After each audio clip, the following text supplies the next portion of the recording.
कुंभकर्ण इतना शक्तिशाली असुर है, इसके उपरांत भी वो इतनी निद्रा में क्यों रहता है? भ्राता कुंभकर्ण अपनी असीम सुधा को तृप्त करने के लिए असीमित भोजन करते थे। उन्हें रोकने अथवा नियंत्रित करने का साहस किसी में नहीं था, अतः उन्हें वरदान के रूप में अभिशाप प्राप्त हुआ। वरदान के रूप में अभिशाप? वो कैसे? क्या था वो अभिशाप? कालांतर में हम तीनों भाइयों ने, मैं, भ्राता रावण और भ्राता कुंभकर्ण ने घोर तपस्या की और हमारी तपस्या से प्रसन्न होकर ब्रह्मदेव ने हमें इच्छित वर प्रदान करने के लिए दर्शन दिए। ओम ब्रह्मदेवाय नमः। ओम ब्रह्मदेवाय नमः। भ्राता रावण की इच्छा अनुसार ब्रह्मदेव ने नर वानर छोड़ के यक्ष, गंधर्व, पशु पक्षी आदि से अवधता का वरदान प्राप्त किया और मुझे मेरी इच्छा अनुसार धर्म पथ के अनुसरण का वरदान दिया। और जब भ्राता कुंभकर्ण का समय आया तो पूरी सृष्टि को उनका भोजन बनने से रोकने के लिए विधाता ने पूर्व काल में ही योजना बना ली थी। ओम ब्रह्मदेवाय नमः। पुत्र,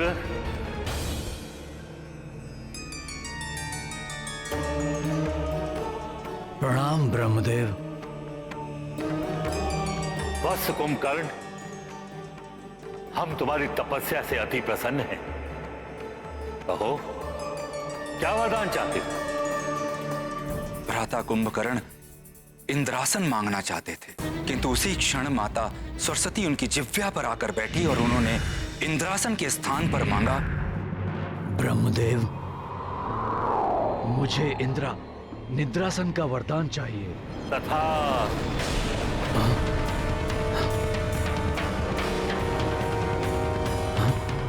ये मैंने क्या मांग लिया?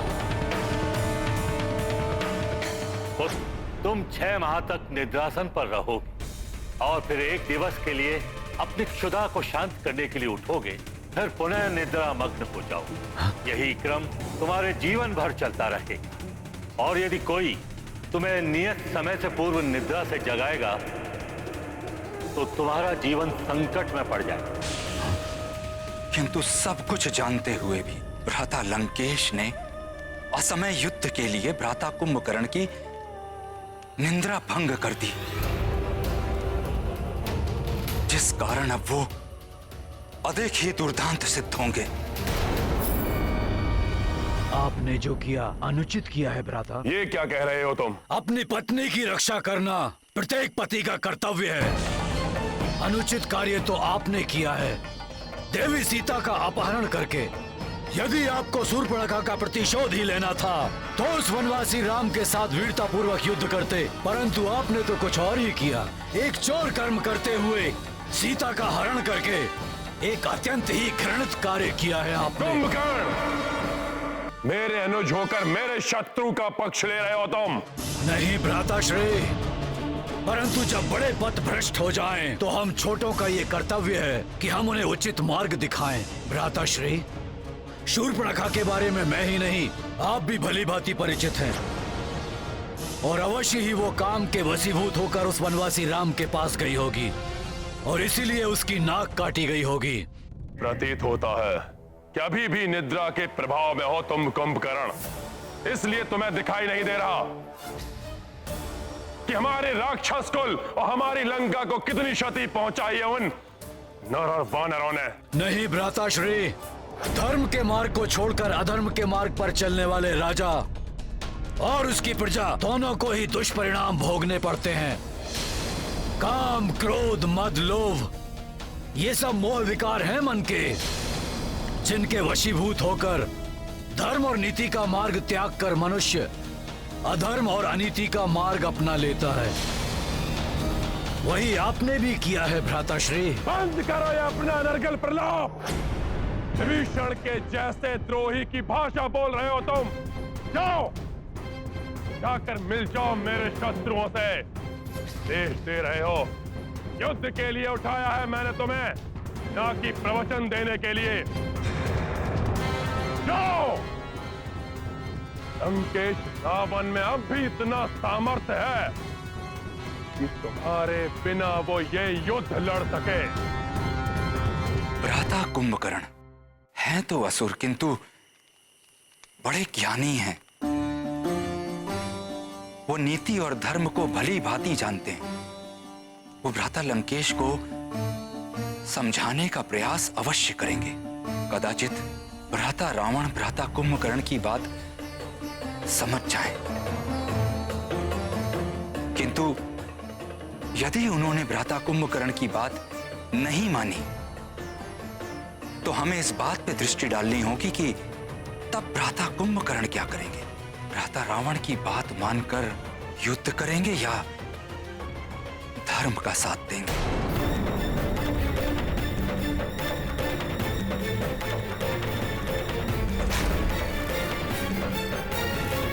रुक जाइए भ्राताश्री। आप भले ही अधर्म और अनीति के मार्ग पर चल रहे हो, परंतु आपके इस अनुज का ये धर्म है वो अपने ज्येष्ठ भ्राताश्री की आज्ञा का पालन करे। जाएगा कुंभकर्ण इस युद्ध में और उस नर और उसकी वानर सेना को चींटियों की भांति मसल कर रख देगा। आपका ये अनुज। भ्राता लंकेश, आप निश्चिंत होकर विश्राम कीजिए। कल का सूर्योदय विनाश का अंधकार लेकर आएगा उस नर और उसकी वानर सेना के लिए। कल सूर्योदय होते ही यहीं से आपका आशीर्वाद लेकर जाऊंगा मैं रणभूमि में। प्रणाम। जहां तक मैंने रावण को समझा है वो बड़ा हठी है। वो कुछ भी करके कुंभकर्ण को युद्ध के लिए मना ही लेगा। ऐसे में हमारी रणनीति क्या होनी चाहिए? हाँ, हमारे मुग्धर आदि तो तिनकों के समान होंगे उसके लिए। हम इतने विशालकाय राक्षस से कैसे लड़ेंगे? उसका भी उपाय है मेरे पास, आप लोग चिंता ना करें।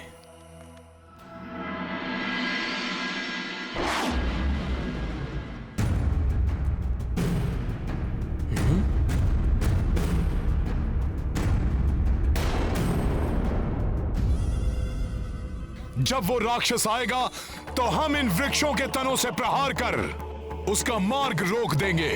उसकी चिता बना देंगे हम और शीघ्र ही अग्नि प्रज्वलित करके दहन कर देंगे उस राक्षस का। दहन कर देंगे उस राक्षस का। दहन कर देंगे। भ्राता लंकेश, आपका अनुज कुंभकर्ण पूर्णतः सज्जित होकर युद्ध के लिए उपस्थित है।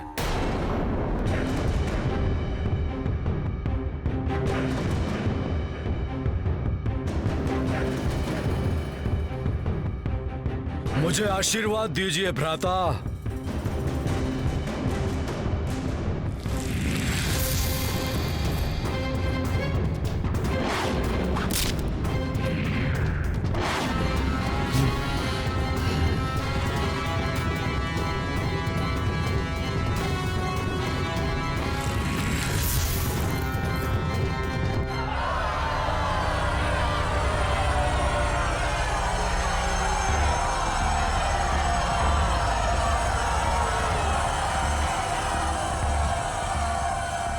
ये क्या भ्राता, इस सेना की क्या आवश्यकता है? क्या आपको आपके अनुज की शक्ति पर संदेह है? इन्हें अपने साथ ले जाने का अर्थ है कि कुंभकर्ण की शक्ति का अपमान करना।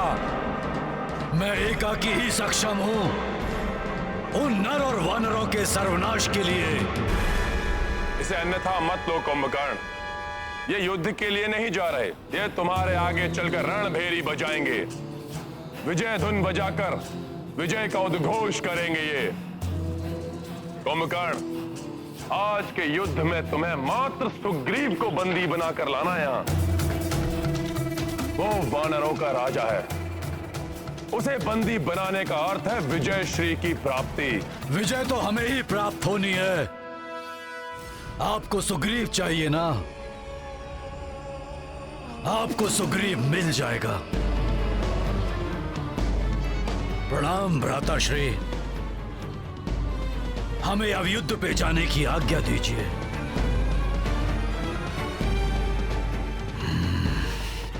महापार्श महोदर, तुम भी साथ में जाओ। रणभेरी लिए हुए सैनिकों के पास अस्त्र शस्त्र भी है, आवश्यकता पड़ने पर उनका प्रयोग कर लेना। कुंभकर्ण का कोई विश्वास नहीं, युद्ध भूमि में ही निद्रालीन हो सकता है वो। और यदि वानरों का रक्त उसके मुख तक पहुंच गया तो वो युद्ध को भूलकर उन वानरों को खाने में जुट जाएगा। ऐसे में उसका उद्देश्य स्मरण कराना तुम दोनों का कार्य है।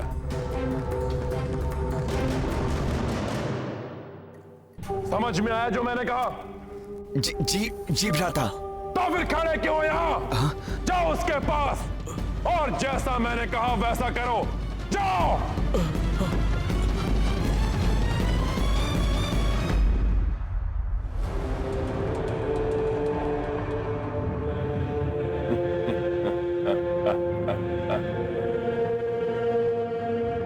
आज अंत होगा इस युद्ध का। विजय भव कुंभकर्ण।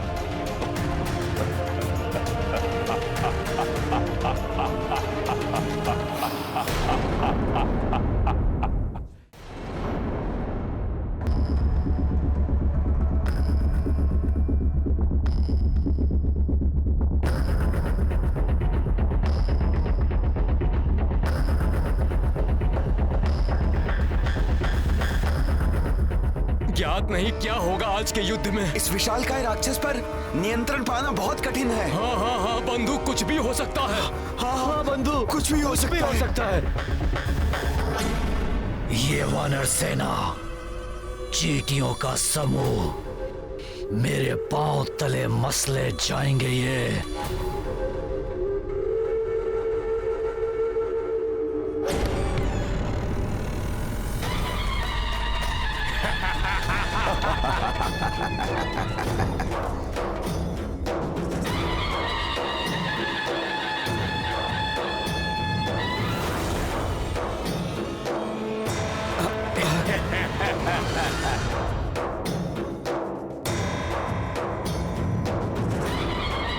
ये विजय धुन, युद्ध से पूर्व ही विजय धुन। भ्राता लंकेश का अभिमान है ये। भ्राता कुंभकर्ण के युद्ध भूमि में आने से पूर्व ही विजय धुनी बजाकर युद्ध में विजय की घोषणा कर रहे हैं ये। रावण यदि इसी से प्रसन्न होना चाहे तो हो ले,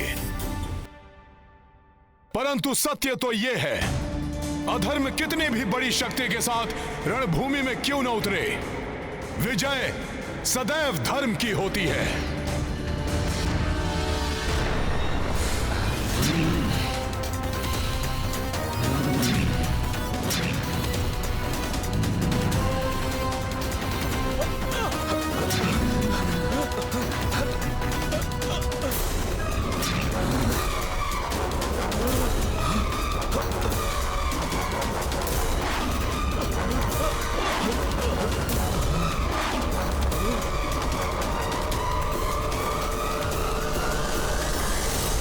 विभीषण!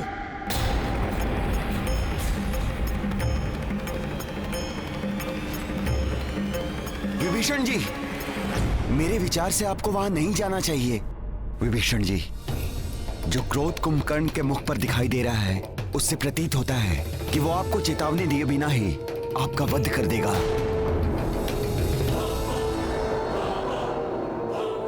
क्षमा करें, मेरे विचार से तो विभीषण जी को वहां पर जाना चाहिए। जैसा कि विभीषण जी ने बताया कि कुंभकर्ण नीति एवं धर्म को समझता है, अपने भाई का सम्मान करता है, अतः जो अपने एक भाई की बात मानता है वो अवश्य दूसरे भाई की बात भी सुनेगा। हो सकता है वो विभीषण जी की बात समझकर रावण का साथ छोड़कर अधर्म के मार्ग से धर्म के मार्ग पर आ जाए।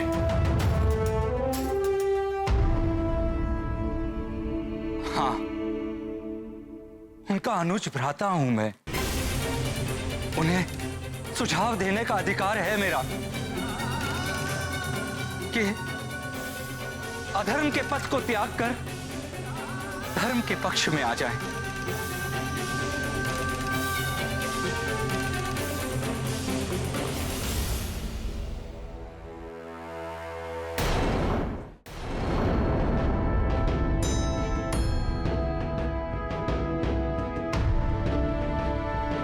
प्रभु, यदि आपकी अनुमति हो तो मैं भी विभीषण जी के साथ जाना चाहता हूं। यदि स्थिति प्रतिकूल हो गई तो मैं संभाल सकता हूं।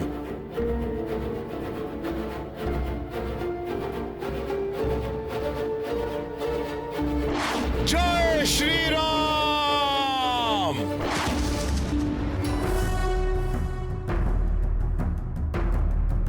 प्रणाम भ्राताश्री।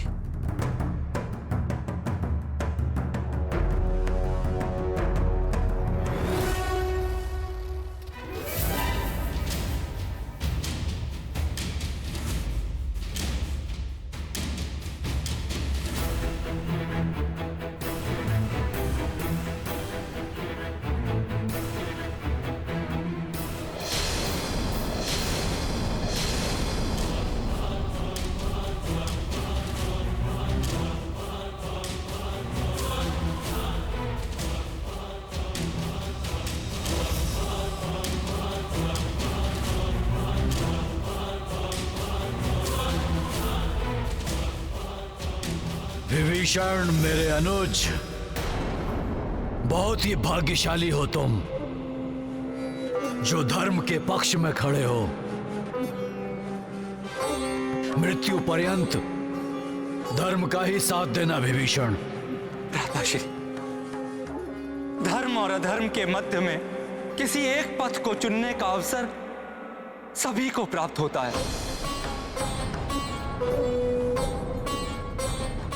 आप भी अधर्म के पथ को त्याग कर धर्म के पक्ष में आ जाइए। विभीषण, मैं भी भ्रातृ धर्म निभा रहा हूं।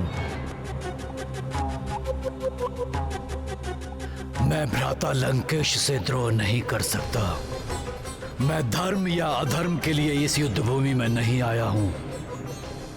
मैं भ्राता लंकेश का साथ देने के लिए इस युद्ध भूमि में आया हूं विभीषण, और मृत्यु पर्यंत उन्हीं का साथ दूंगा। तो मैं भी तो आपका अनुज भ्राता हूं। इसीलिए तो तुम्हें अंतिम बार भेंट करने के लिए बुलाया है विभीषण। जब पुनः हम आमने सामने होंगे, तुम मेरे भाई नहीं बल्कि मेरे शत्रु हो।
ये तो बहुत भयानक है। भागो राम सेतु की ओर। भागो, चलो, भागो, चलो, भागो। देख रहे हो महोदय, वानरों की भागती हुई सेना। हाँ महापाश, उचित होता कि आरंभ में ही भ्राता कुंभकर्ण को भेज दिया जाता।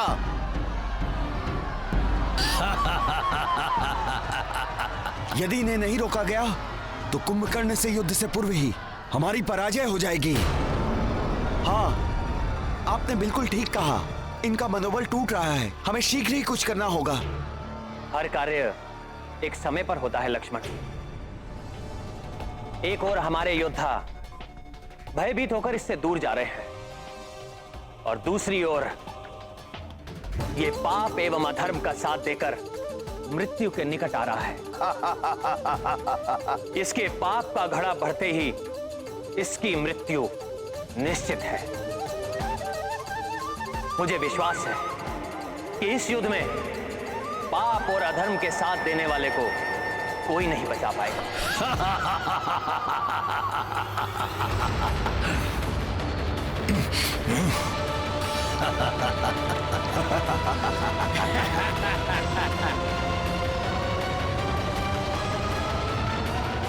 व्यक्ति का ज्ञान यदि सत्य और धर्म के साथ ना हो तो सब व्यर्थ है।